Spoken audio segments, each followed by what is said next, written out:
Hello everyone, this is Vandana and you are watching 99.9 Engineering Station. So student, today I am come up with a next level of learning in which I am gonna pick or choose any formula which are mostly used in the exam.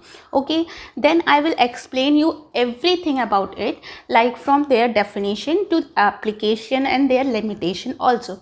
And most importantly, we will discuss or we will do one numerical also. So in the previous lesson we will discuss about the Fick's law with the same method. So in today's I am gonna discuss about the Henry's law, which is also very important. So let's get started. Lesson we are going to discuss about the some points about Henry's law, that is their statement, formula, notations, units, application and factor affecting the Henry's law, their limitation and one example or numerical based on the Henry's law. So Henrys law को पूरा समझने से पहले हमको थोड़ा analyse mode पे जाना पड़ेगा. एनालाइज मोड पे मतलब कि पहले हम इसको समझेंगे, फिर मैं आपको इसका स्टेटमेंट बताऊंगी. ठीक है, तो सबसे पहले आपको एनालाइज करना है कि अगर हम एक लिक्विड को, एक साइड लिक्विड लेना है और एक गैस लेना है, दोनों को मिक्स करना चाहते हैं. सपोज़ हम इन दोनों लिक्विड और गैस को मिक्स करना चाहते हैं, तो हम क्या करेंगे, हम लिक्विड के अंदर गैस को प्रेशराइज़ करेंगे. तो जिस अमाउंट से हम जितने प्रेशर से हम लिक्विड के अंदर गैस को प्रेशराइज़ करेंगे, वो जो प्रेशर है वो डायरेक्टली प्रोपोर्शनल टू किसके होगा, कितने मोल्स ऑफ गैस अवेलेबल है इन दी लिक्विड. सो बस हेनरीज लॉ यही बताता है कि किस तरीके से हमें गैस के कंसंट्रेशन के प्रोपोर्शनल होता है जो भी प्रेशर जो क्रिएट करते हैं हम लोग. ठीक है, तो आ जाते हैं स्टेटमेंट पे आते हैं. तो स्टेटमेंट क्या कहता है, at a constant temperature the mass of a dissolved gas in a given volume of solvent is proportional to the pressure of the gas with which it is equilibrium. This is called Henry's law. अब एक और चीज़ point यहाँ पे आ जाती है कि solute और solvent क्या चीज़ होती है. ये बहुत सिंपल है, ज़्यादातर लोगों को पता ही होगा, ज़्यादातर स्टूडेंट्स को पता होगा सॉल्यूट और सॉल्वेंट क्या होते हैं, लेकिन फिर भी मैं यहाँ पे बता देती हूँ कि जैसे एक सॉल्यूशन में सॉल्यूट और सॉल्वेंट प्रेजेंट होते हैं. जो कम क्वांटिटी में प्रेजेंट होता है उसको हम कहते हैं सॉल्यूट, और जो ज़्यादा क्वांटिटी में प्रेजेंट होता है वो होता है सॉल्वेंट. फॉर एग्जाम्पल कि अगर हम कोई पानी और चीनी का घोल बनाते हैं, मीन्स शरबत बना रहे हैं, तो उसमें जो हम कम क्वांटिटी में डाल रहे हैं, पानी के कंपैरिजन में कम क्वांटिटी में हम क्या डालते हैं, चीनी, शुगर. तो शुगर क्या हो गया, वो सॉल्यूट हो गया, और जो वाटर, रिमेनिंग वाटर है वो हो गया सॉल्वेंट. तो ये डिफरेंस होता है सॉल्यूट और सॉल्वेंट के उसके बीच में. ठीक है, अब हेनरीज लॉ को थोड़ा और एक्सप्लेन करती हूँ मैं. जैसे कि एक हम बंद पिस्टन वाला एक सिलेंडर ले लेते हैं, कंटेनर ले लेते हैं, जिसमें लिक्विड फिल है, आधे में लिक्विड फिल है और दूसरा गैस फिल है. ठीक है, अब जो गैस प्रेजेंट है पिस्टन के थ्रू, पिस्टन के नीचे मतलब लिक्विड के ऊपर जो गैस प्रेजेंट है, हम वो क्या करना चाहते हैं कि उस गैस को प्रेशराइज करके, मतलब गैस को लिक्विड में डिज़ोल्व करना चाहते हैं. ठीक, तो डिज़ोल्व करने के लिए हम क्या करेंगे, एयर जो वहाँ पे जो गैस प्रेजेंट है उसको प्रेशराइज़ करेंगे, उससे क्या होगा, जो लिक्विड में मिक्स होगा. अब जो प्रेशराइज़ करेंगे, जो प्रेशर जो एयर क्रिएट कर रहा है वो डायरेक्टली प्रोपोर्शनल होगा कितने number of moles of air present है लिक्विड में. ठीक है, बहुत सिंपल है, देखने में बहुत सिंपल है, लेकिन थोड़ा कॉम्प्लिकेट हो जाता है, लेकिन इसके न्यूमेरिकल भी बहुत सिंपल है. तो स्टार्ट करते हैं. ये होगी इसकी बात स्टेटमेंट की, that is at constant temperature the mass is dissolve gas in a given volume of solvent is proportional to the pressure of gas with which it is in equilibrium. This is called Henry's law. ठीक है, अब आ जाते हैं इसके फॉर्मूले पे क्या हुआ, जैसे कि क्या बता रहे हैं, जो प्रेशर जो एयर ने क्रिएट किया है वो डायरेक्टली प्रोपोर्शनल होता है mole fraction of gas present in a liquid. So ये P is directly proportional to X हो गया. अगर हम प्रोपोर्शनैलिटी कांस्टेंट को रिमूव करते हैं तो हमारे पास एक कांस्टेंट आता है, that is called Henry constant, और हम इसको रिप्रेजेंट कर रहे हैं H से. तो ये फॉर्मूला हो जाएगा P is equal to H into X. तो हेनरीज लॉ का सबसे सिंपल फॉर्मूला यही होता है. ठीक, अब इसके नोटेशन के बारे में जान लेते हैं. कि ये क्या क्या चीज़ें नोटेशन में यहाँ है। जो P है वो होगा partial pressure of the gas in the atmosphere above the liquid, ठीक है। P जो है वो partial pressure of the gas in the atmosphere above the liquid, x जो है वो मोल fraction of the gas in the liquid है, और h जो है वो हेनरीज कांस्टेंट है, ठीक है। अब हेनरी कांस्टेंट की जो वैल्यूज़ अलग अलग लिक्विड में अलग अलग गैस, किसी पर्टिकुलर लिक्विड में अलग अलग गैस के लिए डिफरेंट होती है एट पर्टिकुलर टेम्परेचर, ठीक है। उसकी भी एक टेबल होती है, वो आपको बुक में मिल जाएगी। अब इसकी बात करते हैं हेनरीज लॉ में यूनिट्स क्या होगी, ठीक है। अब आप जानते हैं कि हमारा फॉर्मूला क्या हुआ, P is equal to Hx। अब यहाँ प्रेशर की अगर यूनिट हम लेते हैं एटमॉस्फेयर, और सबको ये आपको ये भी मालूम है कि मोल फ्रैक्शन की कोई यूनिट नहीं होती है, तो जो प्रेशर की यूनिट होगी वही क्या हेनरीज कांस्टेंट की यूनिट हो जाएगी। तो इट मीन्स कि प्रेशर अगर हम एटमॉस्फेयर में ले रहे हैं तो हेनरीज कांस्टेंट की भी यूनिट एटमॉस्फेयर में हो जाएगी। अब बात करते हैं इसके एप्लीकेशन की।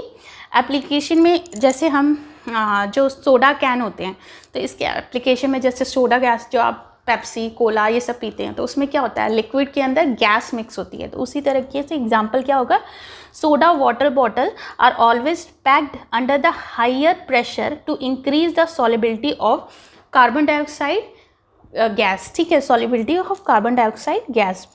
नेक्स्ट एप्लीकेशन ये हो जाएगा कि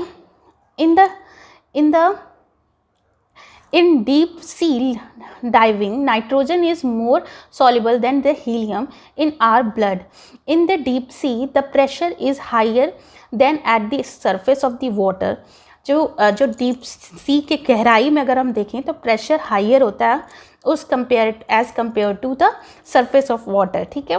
When driver try to come rapidly towards the surface of the water, the pressure decreases and dissolve nitrogen come back from the blood and make bubbles in veins. Hence diver use oxygen diluted with helium, ठीक है। ये भी एक example इसका application हो गया कि वो ऑक्सीजन सिलेंडर यूज़ कर रहा है, ठीक है। दूसरा, इसको फैक्टर्स कौन कौन से अफेक्ट करते हैं हेनरीज लॉ को।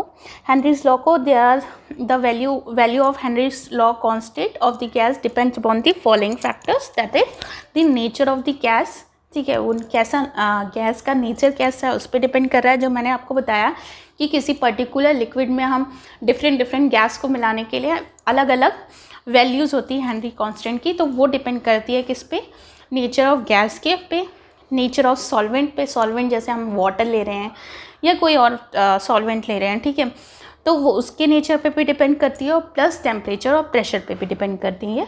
तो ये इसके फैक्टर्स हो गए जो अफेक्ट करते हैं। अब हम बात करते हैं इनके लिमिटेशन की।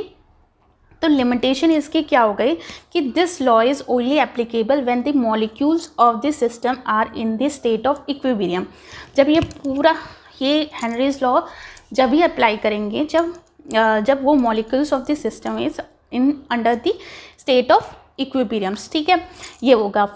Henrys law does not hold true when gases are placed under extremely high pressure, ठीक है, ये भी एक इसका लिमिटेशन हो गया। And the law is not applicable when the gas and the solution participate in chemical reaction with each other. अगर ये लॉ ऑल्सो एप्लीकेबल नहीं होगा जब दोनों गैस और लिक्विड के बीच में कोई केमिकल रिएक्शन पार्टिसिपेशन हो रहा होगा। और अगर हम बात करें कि हेनरीज लॉ, अगर हम बात करते हैं रॉल्स, इसके बाद मैं आपको बताऊंगी रॉल्स लॉ के बारे में।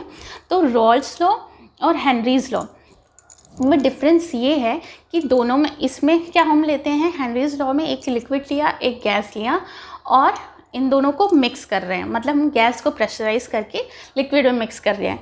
अब रॉल्स लॉ में क्या होता है कि हम एक लिक्विड लेते हैं जिसमें उसके आगे कैलकुलेशन मैं आपको नेक्स्ट लेक्चर में बताऊंगी, लेकिन उसमें क्या होता है, ये जो रॉल्स लॉ में जो लिक्विड ले रहे हैं वो होता है वॉलेटाइल।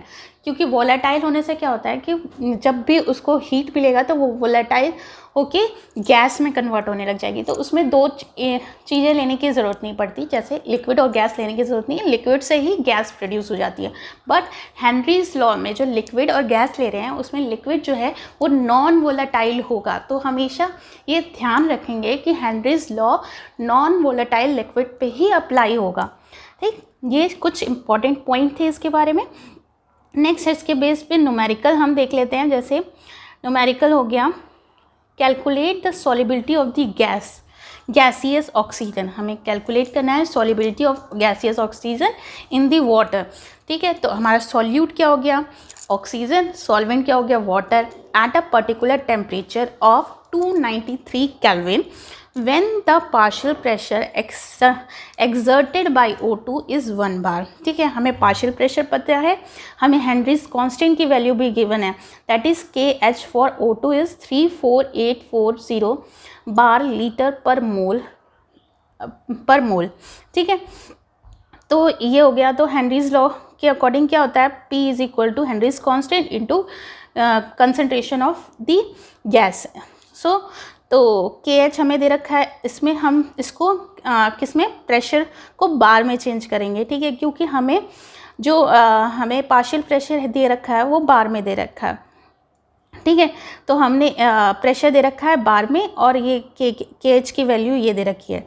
तो सिंपली हमें क्या करना है कि सॉलिबिलिटी मतलब कि C निकालना है, हमें कैलकुलेट करके डिवाइड करके सारी वैल्यू पता है हमें यहाँ से मिल जाएगी। तो therefore solubility of oxygen in the water under the given condition is this. तो आप न्यूमेरिकल भी बहुत सिंपल थे, बस आपको समझने की ज़रूरत है कि कौन सा सॉल्यूट है, कौन सा सॉल्वेंट है, यूनिट्स क्या रखनी है, बस ये सारी चीज़ें। और बहुत इंपॉर्टेंट चीज़ ये है कि लिक्विड जो है हमारा नॉन वोलेटाइल होता है। जैसे कि यहाँ पे मैं आपको फिगर से भी ये फिगर रिप्रेजेंट कर रहा है कि ये लिक्विड पहले दोनों सेपरेट फेस में थे, थोड़े बहुत गैस के मॉलिक्यूल्स लिक्विड में अवेलेबल थे, फिर सेकंड डायग्राम में हम उसको गैस के मॉलिक्यूल्स उसमें ऐड कर रहे हैं तो वो कंटेनर में दिखाई दे रहे हैं।